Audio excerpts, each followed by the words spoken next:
Otito dele no Jason and Nwebe. Onye gbachi akwụsị nke ọgbara agba na n'iyi because this video is all about J-Pack.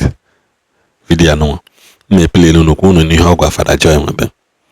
See, the truth is, in this life, when you want to lose relevance, bido kpalibe onye na nwere ihe omege. Bido kpalibe onye na nwere ihe omege. Just form an agenda against that person. You will begin to see that how difficult your life begins to look. You begin to lose relevance, lose connections, lose everything. Anyway, one boy na Saga called again on internet, gonna men of God, or activist, not men of God. Not men of God, only into a lot of people, especially in this our generation, kanka, na tafafo, kaya say that they never met people in life that were supposed to help them. Mad now, you don't know what I know me in a ballet, somebody that hold key to the next door of your breakthrough each other. I'm not saying a human being buchuku, but there is this law in this earth I know me that if I fail to respect this thing will not serve me. Anyhow, one day this thing may be interesting use you also. That is the law I know me one of the most influential people on earth are Christians, men of God. Somebody may like you to help you, man. What your activities against somebody he likes will hinder him from helping you. That guy na Osika, he doesn't know that now. Men of God has people that can make you disappear on this earth, and the men of God are not even aware. What did I say? Many men of God has people that can make you disappear for insulting who they love and who they cherish so much. They have people that can make you disappear without the men of God knowing or being aware of it. That people are closer to men of God, they experience breakthrough, doesn't make them born again. Go and read your Bible. Joseph of Arimathea was so rich, but there was no place it was recorded that he performed miracle. When the Bible said that he was one of the disciples, so he was coming to Jesus to learn. He was coming to Jesus to learn some mysteries and principles of life to succeed. But there was no record of him being a born again disciple like John, Peter, and those here. No. But he was so influential that he has money, he has connection to go and tell Pilate to give him the body of Jesus. Despite the apostles, the Peter, John, and that can speak in tongue, that can do the for 20 hours, that stayed with Jesus, that can raise the dead, but they don't have the financial capacity of Joseph of Arimathea. That is how this life is. So when that seeker of a guy was a man of God, a time came in his life where your ego no more better for himself. That is how life is. So J-Pack is making some vital mistakes. Now he's telling Father Joy Nwebe to come and emulate Ebuka Obi, the same Father Joy Nwebe that didn't even congratulate Ebuka Obi for what he did. That always speak against him and go Ebuka Obi to Ebulon Kamen Kozo. Ki now got to come and emulate. Yabu Bataluno. Odiha. And he should bring joy. Abafia with Father Joy, we should bring joy to Okwabuno. No Odiha kane ngomi. Natako. Mana onwele ebe position J-Pack kayeno. If he say this thing, Father Joy Nwebe would have listened and would have him go. He would have said it. People are around. But when you lose your voice, when you lose that thing, him made you ready, you can just be making noise like Igbo. And then I give an example. But that one will have a story for another day. Because the very moment they begin to sing, they left the origin of their father, the origin pattern of their father, and begin to sing. My Bible tell me, my pastor tell me, pastor tell me, Father Simon can they collect money, pastor seed, my brother. That was the time they lost their voice. Go and check what I'm telling you. Mana, that will be a story for another day. Go the one. Hey, Father Nwebe joy, my brother. Hey, I'm on the video. I'm gonna take a surprise. Jepak wo gwa ya onu wo bomba de get get don wo yen kuzi. Ke bo yan na cho na ho ge. Yes now.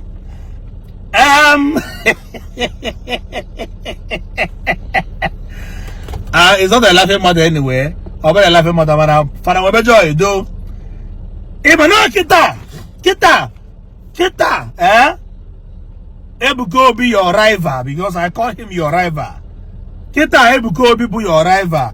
Kita Ebuka Obi Shoko Bianambra mepe unondara for treatment, mepe on the age people, mepe healthcare, mepe on Ibana Yanda Baraka, Anambra Bego Biani was at the Benne, 60 building, estate, 2-story building into 60. In Carapata, hospital out of here, Unog out of here, primary school out of here, university out of here, no, Kaga, Bigo Debi, hotels and the development. Kita Ebuka Obi Shokoda, Nwebe joy. Kita ka afaga ko se ruzu yoru na ugbo. Kita ka afaga ko se ru oru na ugbo. I will only tell you but nothing but the truth. You are an ordained Reverend Father. Buru my junior brother. Happen to able Reverend Father. Able Reverend Father does not warrant that na no etoro mari ato mari. As a able Reverend Father kada. Efom mebu zo were oji na ntoro gi. Maybe my junior. With due respect to Utate Mbari, Kitaka Kikos is the deal about a joy, no bobai, Nebuno, stone through or buy. What does it I joy no bo? Ebona joy equals you with I no bo. Ebuka Obi with a gay with Jengo Bala. Where they are Guleri or more banam no na umwere. With the investment and development. Also, good able no near Bugo Reba have a cathedral. As long as not the Igboland, Biafra land. I'm pleased. I'm adding good to that. How about you can misunderstanding? Him and I hear him in the manabo. You queers your one say, Aquana go. Just to silence you. What's the way you could know what? You could have genuinely. I say, Aquana go.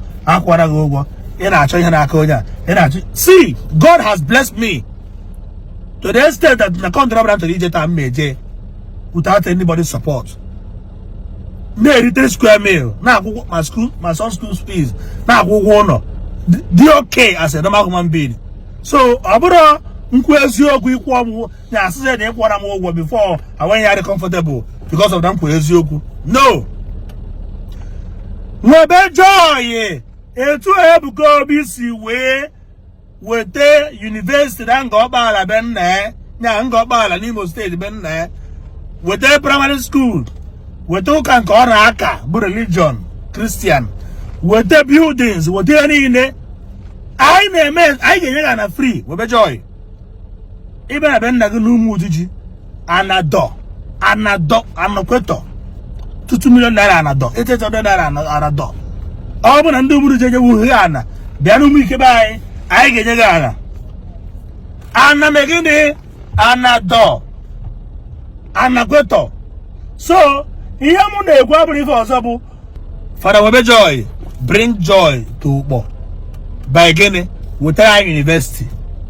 I nwere ministry Ebuka Obi nwere ministry ị na-agọ Ebuka Obi na-agọ. I nwere member Ebuka Obi nwere member. I nwere follower Ebuka Obi nwere gịnị nwere follower. Ị na-ezi oziọma Ebuka Obi na-ezi oziọma. I nwere grace Ebuka Obi nwere grace. So were your own grace chọọ ihe ị ga-eweta be nna anyị n'Ugbo because na Ebuka Obi nyụ ahụrụ ị na-eme analyze. Ọ bụ na okpe ekpere ị na-eme analyze. Onwe gosi wee gahio ị na-eme analyze. Onwe onye na-eme gị nwa analyze. Ebe my brother and adị m eje Zion adị m aga Zion mana adị m aga truth. Ihe na-aga bụ ụka truth. Ụka eziokwu ka m na-aga. So ụka eziokwu a means na onye Zion mee ihe dị mma anyị ekene. Gịwa bụ Fada Nwebe Joy mee ihe dị mma anyị ekene gị. Mathias Ezeakụ mee ihe ọma anyị ekene. Ihe anyị need bụ development. Etu esi akụrisi ụlọ ndị Igbo na Lagos ọ naghị atọ anyị ụtọ. Etu ị nwere followers, jinja followers gị ha na-ezikwa ego. Ọ bụgodị na oru ka nke ụka Ebuka Obi. Ịmara ụka Ebuka Obi nwere followers and members. Ọ bụgodị na oru ka ọ bụgodị 18 room hospital. Bịa rụọ ebe nna gị na-afa gị. Etu a ịwọchi ya Fada Mbaka tụtụrụ Enugu. Ruru ihe Enugu. Fada Mbaka was the first person first Reverend Father put the development n'ala Igbo, which we must give him an accolade. Mbaka butere development n'ala Igbo. Eso m were akwarafa Mbaka na Kano Sabongeri. Eso m 2012 2013 eso m buru akwarafa Mbaka na-ere na Kano na Sabongeri. Anyị Kano abịa buru akwarafa Mbaka na-ere. Anyị soro bottle water. Anyị soro his product. Ose zunde mmadụ nni before Igbo Monsa rụbazie hospital rụbazie ụlọ ọgwụ. Ha na-arụ ya n'ala Igbo. Nwebe Joy, I believe na after ka Ebuka Obi mechara 100 days nke ikpeazụ a, agwefu na kemgbe o ji mebe 100 days ọ na-ekpe na-ekpere, agwefu na o nwere ihe ọ na-arụrụ. Ọ butegoro development, butegoro investment, bute many things. Your own prayer bụ ijere Jerusalem, jee Antioch, jee Damascus, jekwa ebe ị na-ehijekwara, jee America ebe ị na-ehijekwara na Philadelphia. Bam, put together. Let your own joy come today. Na anụ ụkpọ. Anụm agwa gị okwu ka m wee gwa gị okwu mgbagwude. Ịbụ an ordained Reverend Father. Ọ bụrụ m mere gị ordain, ọ Chukwu mere gị ordain. Mana as long as na Ebuka Obi kuo ume, ime analyze. Mụnwa bụ mmadụ ga-eme gị analyze. So butekwara anyị ihe a Ebuka Obi butere ebe nna ya n'Imo steeti. Togene tọọ anụ ụkpọ. Ya gazie.